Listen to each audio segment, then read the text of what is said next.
کیا لگتا ہے وہ ان کا پوائنٹ یہ کہ چیف جسٹس آف پاکستان کو خط لکھنے کی کوئی توقع نہیں بنتی کیونکہ ان کے پاس اختیار نہیں ہے. اگر ان کا اختیار ہو تو لکھیں ان کو. اختیار کس کے پاس ہے؟ اختیار کس کے پاس کیوں لکھتے ہیں اس چیز کے اندر؟ اچھا دوست رہا ہے, اچھا ان کا ایک چیمبر کلیگ رہا ہے, اکٹھے جج رہے ہیں. پاکستان اس بات کا متحمل تو نہیں ہو سکتا نا کہ جوڈیشری عدلیہ کے درمیان اس طرح سے کوئی مسائل پیدا ہو جائیں, کیونکہ عوام جوڈیشری کی طرف ہی دیکھتی ہے کوئی بھی مسئلہ ہوتا ہے. سب سے پہلے تو کیونکہ پیکا آ چکا ہے تو میں کہنا چاہتا ہوں کہ میں سر کی ہر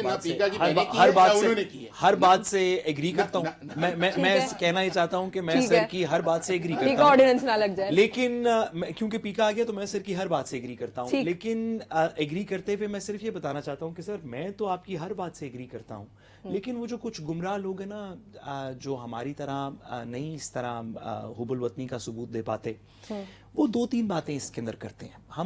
میں سر سے مینشن کر دیتا ہوں, سر اس کی میرے خیال وضاحت کر دیں گے. سب سے پہلے تو سر نے کہا کہ حافظ صاحب نے فرمایا کہ چیف جسٹس کو کیوں آپ خط لکھ رہے ہیں. اس وقت تک صرف ایک قاضی فائز عیسیٰ صاحب کے علاوہ جتنے جوڈیشل لیٹرز لکھے گئے ہیں وہ ججز نے اپنی ہائرارکی میں رہتے ہوئے اپنے اپنے چیف جسٹس کو لکھے. ججز خط نہیں لکھتے اٹارنی جنرل, لا منسٹر اور ممبر پاکستان بار کاؤنسل کا. سر بات تو میں نے آپ کی سے پوری بات سنی, میں نے اور میں ایگری کر چکا ہوں, اور میں تو آپ سے ایگری کر چکا ہوں پہلے. میں تو دوسری سائڈ ایڈمنسٹریٹو میٹرز جو بات تو سن لیں, لا کے نیچے ہیں وہ لکھ سے نا. اور سر میں بھی انٹرپٹ کر سکتا تھا نا سر, میں نے نہیں کیا. گزارش ہے, ایک فائز عیسیٰ صاحب نے خط لکھا برٹش ہائی کمشنر کو, بس. اس کے علاوہ منصور علی شاہ صاحب کے سارے خط اپنے ججز کو ہیں, اپنے چیف جسٹس کو ہیں. اسلام آباد ہائی کورٹ کے 6 ججز کا لیٹر اپنے چیف جسٹس کو تھا, اپنے ہائی کورٹ کے بھی اور پاکستان کے چیف جسٹس کو بھی. جو پچھلا خط تھا 5 ججز کا وہ بھی چیف جسٹس اپنے چیف جسٹس کو اور چیف جسٹس پاکستان کو تھا. منصور علی شاہ صاحب کے تمام خط اپنے چیف جسٹس کو تھے. ایک جج سپریم کورٹ کسی اور بندے کو خط لکھ کے نہیں کہتا کہ میرا یہ خیال ہے, وہ اس کو حکم پاس کرتا ہے. جج صرف اپنی ہائرارکی میں لیٹر لکھتا ہے, وہ باہر لیٹر نہیں لکھتا, گزارش نہیں کرتا, وہ باہر صرف حکم پاس کرتا.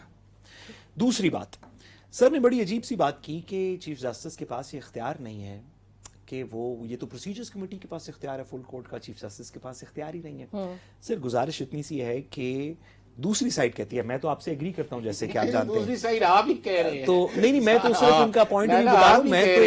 میں تو پیکا کی وجہ میں تو ایگری کرتا ہوں آپ سے. سر ایسے پیکا کے اندر یہ ہے کہ پاس آن بھی اتنا ہی کاگنیزنٹ ہے. سر اچھا تو سر میں آپ سے ایگری کرتے ہوئے کہوں کہ دوسری سائڈ یہ کہتی ہے کہ 2 ممبر سپریم کورٹ کے 2 ممبر بینچ نے یہ فیصلہ کر دیا ایڈمنسٹریٹو سائڈ پہ نہیں, جوڈیشل سائڈ پہ, ٹھیک ہے, کہ فل کورٹ بنانا پروسیجرز کی کمیٹی کا اختیار نہیں ہے, کہ آئین پاکستان کے نیچے 175 آنورڈ 176 کے نیچے فل کورٹ ایگزسٹ کرتی ہے, اس کو چیف جسٹس کنوین کرتا ہے.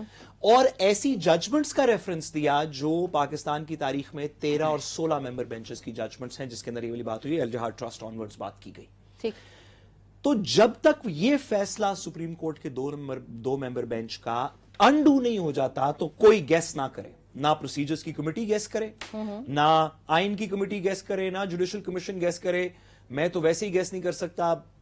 بصد احترام سر سے بھی گزارش ہے کہ ایک جوڈیشل فیصلہ آ چکا ہے جس میں لکھا ہے کہ چیف جسٹس کو کہہ رہے ہیں. اس کے اندر آپ کو میں بتاؤں پیراگراف میں لکھا ہے کہ ہم کلیریفائی کرتے ہیں, وی آر کلیریفائنگ کہ we are not referring this matter to the procedures committee, کہ ان کا اختیار نہیں ہے, ہم فل کورٹ بنانے کا کہہ رہے ہیں, یہ آئین کی انٹرپریٹیشن ہے, چیف جسٹس کنوین کرتا ہے, آپ کریں.